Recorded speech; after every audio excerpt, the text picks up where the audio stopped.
Oui, monsieur Bourlange dans le coulisses croyait que c'était moi qui avais écrit sur le Qatar. Je me suis dit non, je suis pas sûr. C'est ma contribution à l'humour de cette émission. Ah, c'est bien.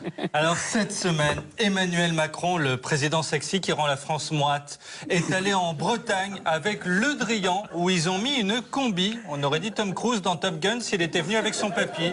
Puis il a tenu la barre d'un bateau, barre non fixée, allégorie de son action politique. C'est-à-dire que c'est beau, mais à tous les coups, il nous envoie dans le mur.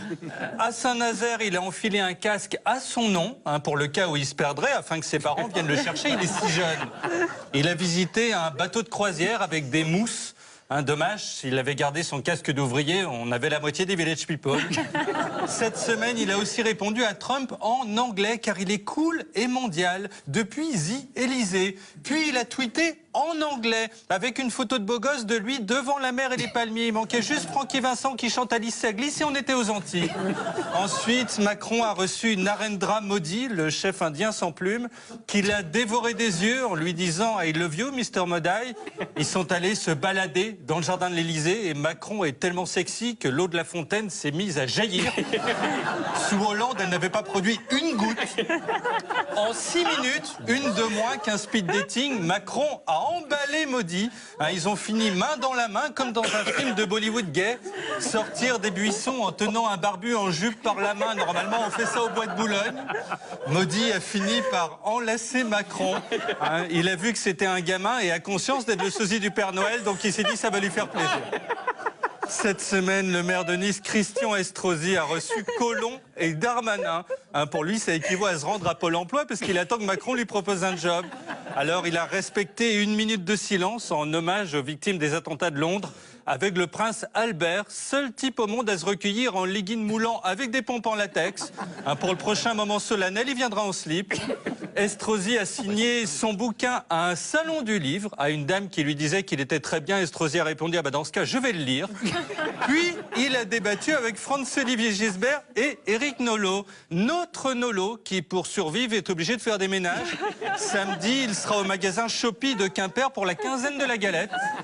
Fogg et Nolot, qui sont des esprits trop brillants pour se taper Estrosi pendant 1h30, se sont distraits en se lançant dans un concours de représentation phallique avec leur micro.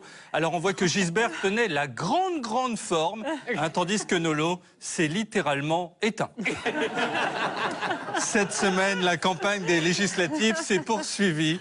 Manuel Valls, sapé de la chemise à carreaux que Kurt Cobain portait quand il s'est donné la mort en 94, a fait un vide-grenier où il a tenté de vendre sa carte du PS, dont il n'a plus l'utilité. Elisabeth Guigou, en visite dans un dojo, s'est retrouvée entourée de 2 gonzes en peignoir. Elle a la vie de Nafissatou Diallo, si DSK en 2011 avait partagé sa chambre avec un ami. Benoît Hamon a posé avec Cécile Duflot et l'ensemble des Français qui comptent voter soit PS, soit Europe Écologie Les Verts. Ils sont 24. Hamon plus Duflot, à eux deux, représentent quand même 0,4% des voix.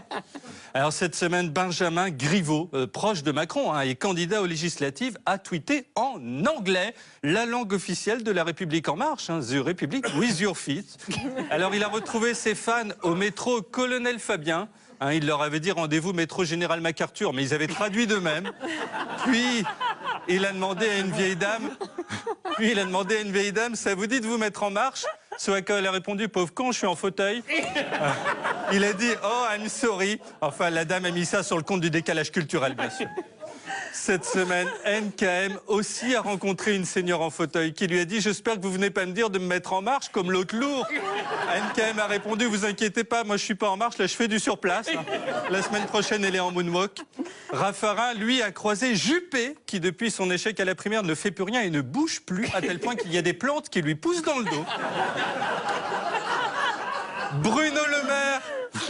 Bruno Le Maire a pris un café dans une assemblée de buveurs de binous. Il est tellement coinsos que même à la fête de la bière de Munich, il prendrait un Fanta.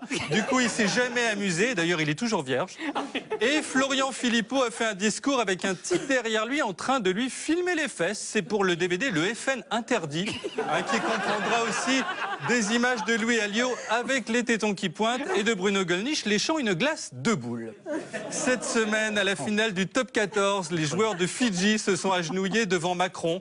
Ce ne sont pas moins de 3 mecs baraqués qui lui ont demandé sa main. La nuit de noces a été très compliquée. Brigitte a croisé Chabal, à qui elle a dit, nous, on a Édouard Philippe et Emmanuel fait des papouilles et Narendra Modi, alors tu me fais pas peur avec tes 3 poils. Le prince Albert a encore respecté 1 minute de silence, mais en costume, hein, donc personne ne l'a reconnu. Il a passé la semaine à se taire. Hein, c'est le seul point positif qu'on pourra jamais trouver au terrorisme. Cette semaine, enfin, Bruno Retailleau, le cascadeur de l'extrême qui a suivi Fillon dans son saut en parachute sans parachute, a fait une réunion de soutien au candidat Jean-Michel Lalère, hein, qui heureusement n'est pas une femme, sinon on l'aurait appelé Lalère. Oui, parce que la France, c'est ça. Ce sont des noms rigolos. Hein, rien que pour ce scrutin se présente Dominique Dor, le seul qui porte le nom de ce qu'il fera à l'Assemblée s'il est élu. Au FN, ils ont quand même Monique Fureur. Hein, ça fait 15 ans qu'ils essayent de dédiaboliser le truc. Marine Le Pen pose en photo avec des chats et paf, ils prennent Fureur. Alors faut tout recommencer. Dans le Rhône, on a Monsieur Baratin, il était fait pour la politique. En Seine-et-Marne se présente Franck Braquemar, hein, dont on sait une chose, c'est qu'il sera vigoureux. Chez les Verts, ils ont une Myriam Santhune, avec un nom pareil. Elle risquait pas de bosser pour Macron. Un Santhune qui a posé cette semaine devant l'affiche de ses collègues Guillaume Fache et Claude Anquesse. Tous à Europe Écologie Les Verts, c'est plus un parti, c'est un gag.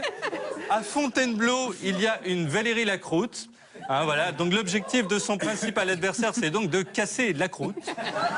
Nous avons un Nordine Jouira. Alors son nom, c'est Notre Ambition le samedi soir. Et même un Michel Labitte. Alors sur les marchés, des gens crient Vive la bite, hein. Du coup, plus personne ne va faire ses courses avec ses gosses. Si un jour il s'allie à Braquemar, ça peut faire très mal.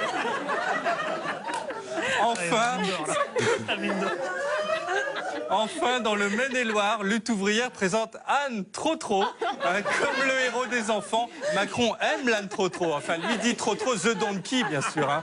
Elle est institutrice, c'est fou, donc les gamins l'adorent. Enfin, c'est comme quand Braquemar va en vacances au Cap d'Agde. Bref, votez Santhune, Jouira, Lalère ou Fureur, mais votez. Quelle belle semaine ça a été.